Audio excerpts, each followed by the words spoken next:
Howdy folks, Little John in the brewery, and I'm doing a quick video today on yeast starter, but from a different sort of angle. Plenty of videos about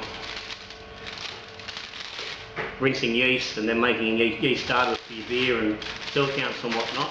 But today we're looking at actually overbuilding a starter and keeping some of that yeast back for a future brew, which is just another way of doing it. And a lot of people prefer to do it this way because it takes out the problem of, not the problem, but having to do the rinsing, which some people aren't confident in doing. And this is a simple way of getting, at least 2 batches of beer out of one packet, and potentially a little bit more.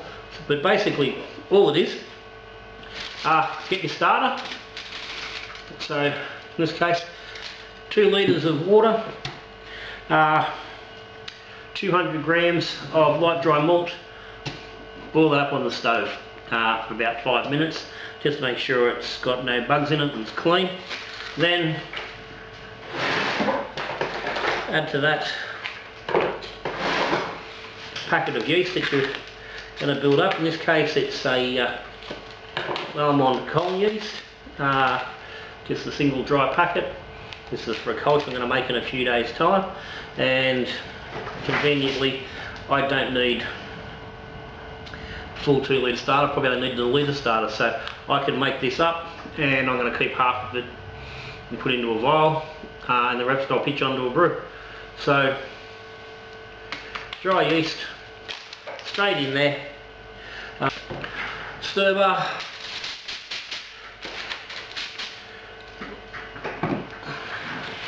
it's clean, make sure it's sanitised.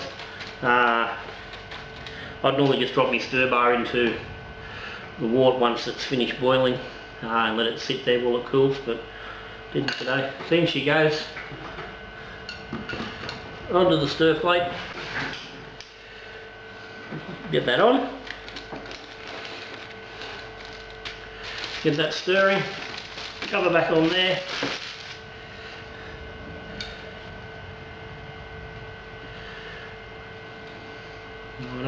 And I'll let that stir now for about 12 hours overnight.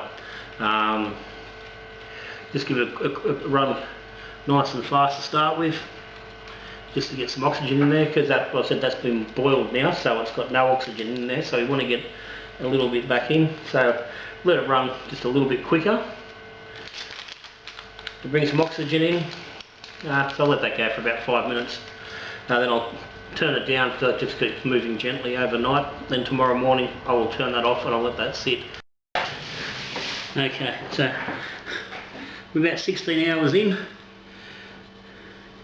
Krauser's formed nicely overnight, with the stir bar still going nice and slow. There's plenty of action going on here, so right now I'm going to turn that off, let that do its own thing for about another 36 hours.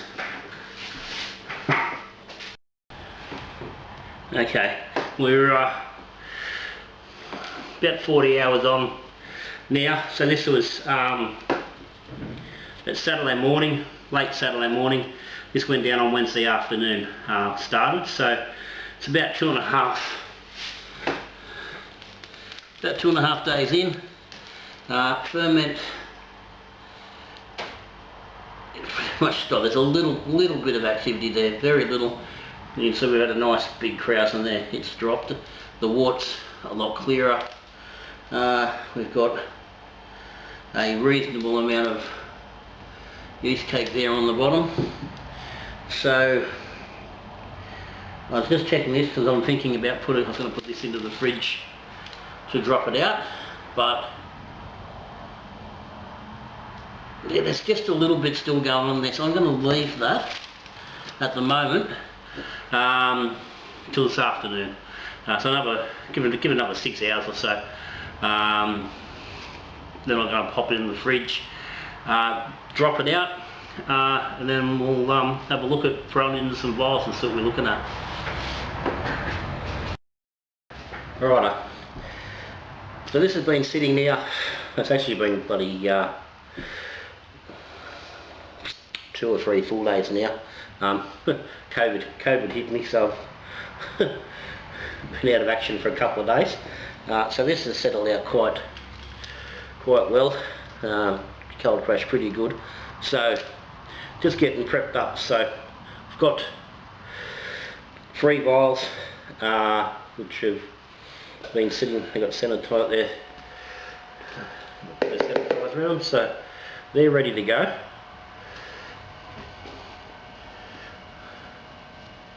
Now,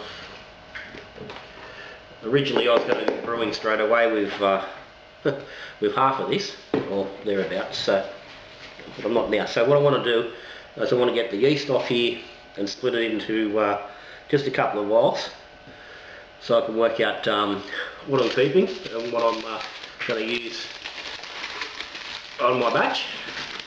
So first thing I want to do, I want to get all this off and just pour it off. This is where the cold crashing comes in handy, because that'll keep that yeast cake nice and solid on the bottom of the flask, and I can get this extra beer off with less wastage.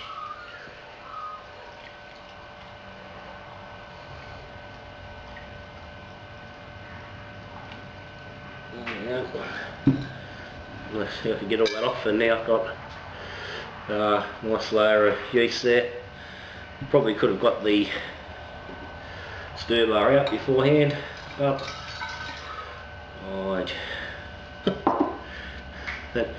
thanks to COVID, not thinking completely clearly.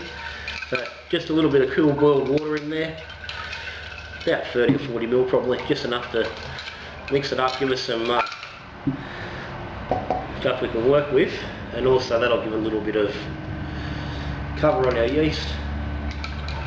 So I'm going to take off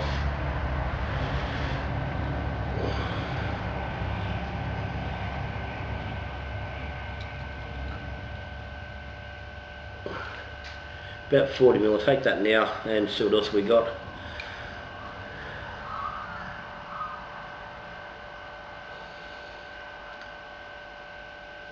that's more there.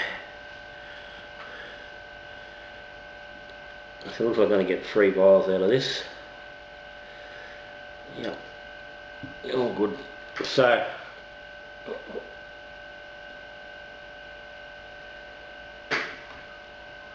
that's about what I would have been expecting. There's still a little bit left in there.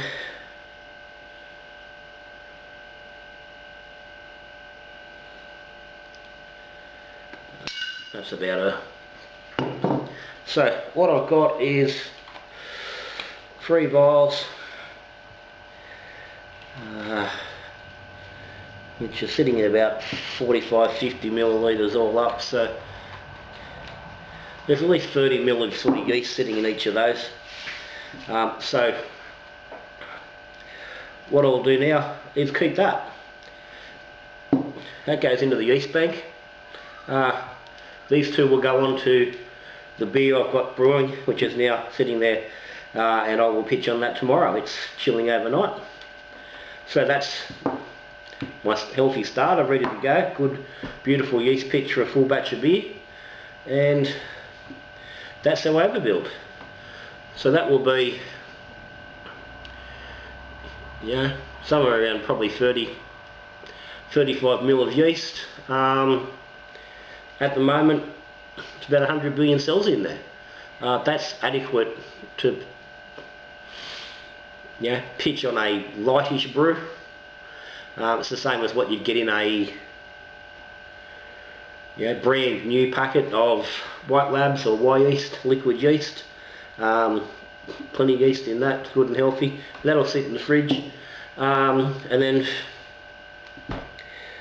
turn around in whatever it is you want to make another brew, and just simply make a quick starter with that, and do the same thing again. Put one aside and keep it for ongoing, and you got plenty of healthy yeast for your batch of brewing. Simple. So that's it. Overbuilding a starter. Very easy. You can make, if you make a simple starter, then you can do this. Yes, it's far easier than washing. The only thing for me is that you don't get generational growth, but a lot of people aren't going to be too worried about that. But that's simple, easy way to get more uses out of one pack of yeast, and to get good healthy pitch numbers onto your brew. So guys, definitely worth having a go at it.